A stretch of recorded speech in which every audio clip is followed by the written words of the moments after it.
Hello friends, എല്ലാവർക്കും മഹാലക്ഷ്മി സീരിയലിൻ്റെ ഇന്നത്തെ എപ്പിസോഡിൻ്റെ റിവ്യൂയിലേക്ക് സ്വാഗതം. അങ്ങനെ പ്രതാപനാണെങ്കിൽ കരുണയെ ചെന്ന് കാണുന്നു. എൻ്റെ മോൾക്ക് ഭീഷണിയായിട്ട് ഇനി ലക്ഷ്മി ഉണ്ടാവില്ലെന്ന് പറയുമ്പോൾ ഇത് എത്ര തവണയായിട്ട് പറയുന്നു, പക്ഷെ ഒന്നും നടക്കുന്നില്ലല്ലോ എന്ന് കരുണ പറയുമ്പോൾ ഇത് നടക്കും. ഇനി മോളുടെ അമ്മയുടെ പിറന്നാളാണ് വരാൻ പോകുന്നത്. അതിന് വേണ്ടിയിട്ട് കണ്ണനും ലക്ഷ്മിയും അവിടെ വരും.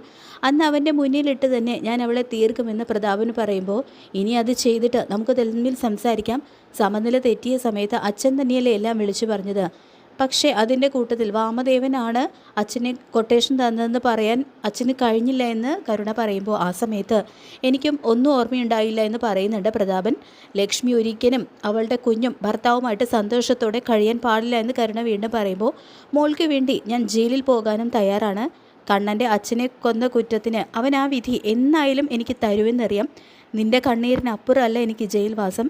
ഞാൻ കൂട്ടിച്ചേർത്ത ഈ ബന്ധം ഞാൻ തന്നെ ഇല്ലാതാക്കും എന്ന് പ്രതാപൻ പറയുമ്പോൾ അങ്ങനെ അച്ഛൻ അവളെ കൊന്നിട്ട് ജയിലിലേക്ക് പോവുകയാണെങ്കിൽ വിശ്വനാഥനെ കൊല്ലാനായിട്ട് കൊട്ടേഷൻ തന്നത് അയാളാണെന്ന് പോലീസിനോട് അച്ഛൻ പറയണമെന്ന് കരുണ ആവശ്യപ്പെടുമ്പോൾ ആ വാമനെയും കൊണ്ടേ ഞാൻ ജയിലിലേക്ക് പോകൂ.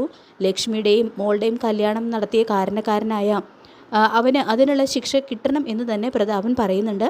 ലക്ഷ്മി മരിച്ചു കഴിഞ്ഞാൽ എൻ്റെ ജീവിതം തകർന്നു പോയാലും എനിക്ക് കുഴപ്പമൊന്നുമില്ല. എൻ്റെ മുന്നിൽ സന്തോഷത്തോടെ ജീവിക്കുന്ന ലക്ഷ്മിയെ എനിക്കിനി ഒരു നിമിഷം പോലും കാണേണ്ടി വരരുത് എന്ന് പറയുന്നുണ്ട് കേട്ടോ കരുണ.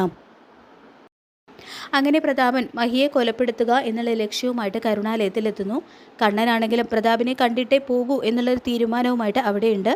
തൻ്റെ മോളുടെ ജീവിതം തകർത്തിട്ട് മോഹിനിയോടൊപ്പം സന്തോഷത്തോടെ നിൽക്കുന്ന മഹിയെ കണ്ടിട്ട് പ്രതാപന് സഹിക്കാനായിട്ട് കഴിയുന്നില്ല.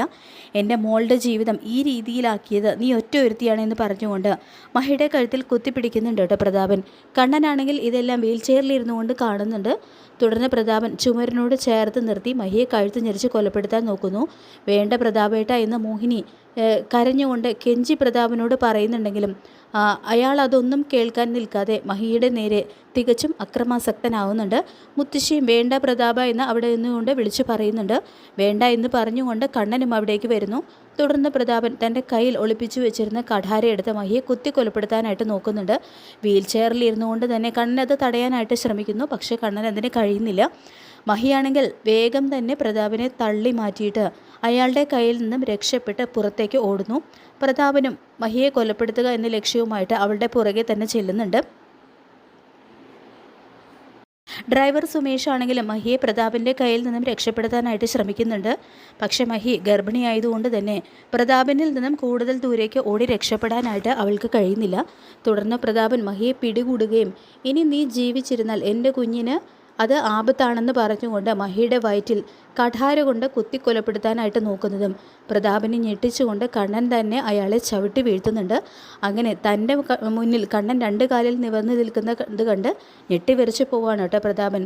തുടർന്ന് കണ്ണൻ തൻ്റെ അച്ഛനെ കൊന്നതിന് അയാൾക്ക് ശിക്ഷയൊന്നും കൊടുക്കാതെ തൽക്കാലത്തേക്ക് വെറുതെ വിട്ടിരിക്കുകയായിരുന്നു. പക്ഷേ ഇപ്പോൾ തൻ്റെ മഹിയുടെ വയറ്റിൽ കിടക്കുന്ന തൻ്റെ കുഞ്ഞിനെയും കൂടിയാണ് അയാൾ കൊല്ലാനായിട്ട് നോക്കിയിരിക്കുന്നത്. അത് കണ്ണന് ഒരിക്കലും സഹിക്കാൻ കഴിയുന്ന ഒരു കാഴ്ചയല്ല. അങ്ങനെ മോഹിനിയാണെങ്കിലും ഇതെല്ലാം കണ്ട് ഷോക്കായിട്ട് നിൽക്കുന്നുണ്ട്.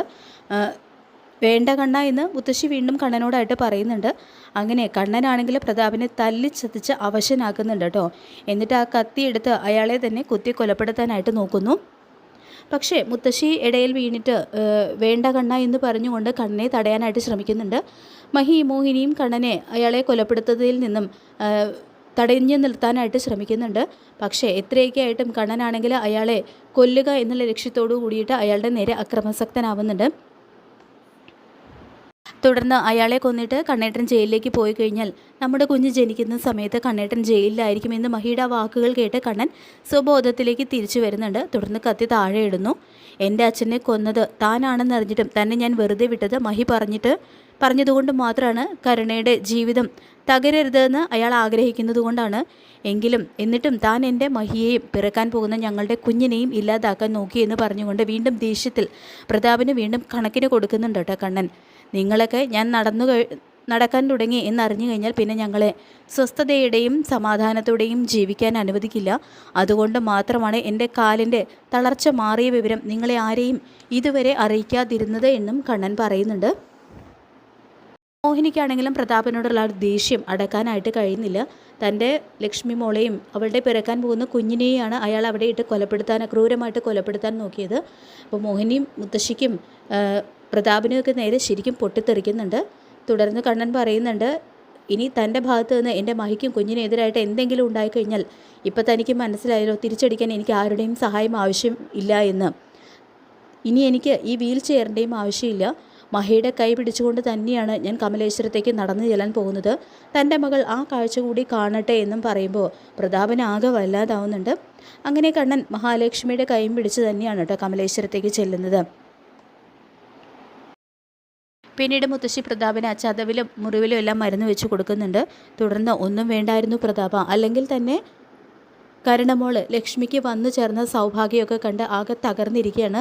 അതിൻ്റെ കൂടെ ഇനി കണ്ണൻ നടന്ന കാര്യം കൂടി അവൾ അറിഞ്ഞു കഴിഞ്ഞാൽ പിന്നെ മോൾ എന്തെങ്കിലും കടുങ്കൈ ചെയ്യുമോ എന്ന് എനിക്കൊരു പേടിയുണ്ടെന്ന് പറയുന്നുണ്ട് കേട്ടോ മുത്തശ്ശി. ഏതായാലും കമലേശ്വരത്തേക്ക് മഹിയുടെ കൈയും പിടിച്ചു വരുന്ന കണ്ണനെ കണ്ട് ഞെട്ടി വിറിച്ച് നിന്ന് പോവുകയാണ് ദുർഗയും ഉണ്ണിയും കരുണയൊക്കെ. അപ്പോൾ നമുക്ക് കാത്തിരിക്കാം ഇന്നത്തെ കിടലിന് എപ്പിസോഡിനായിട്ട്. ഈ റിവ്യൂ ഇഷ്ടപ്പെട്ടെങ്കിൽ ലൈക്ക് ചെയ്യുക, ചാനൽ കൂടി ഒന്ന് സബ്സ്ക്രൈബ് ചെയ്ത് സപ്പോർട്ട് ചെയ്യുക. താങ്ക്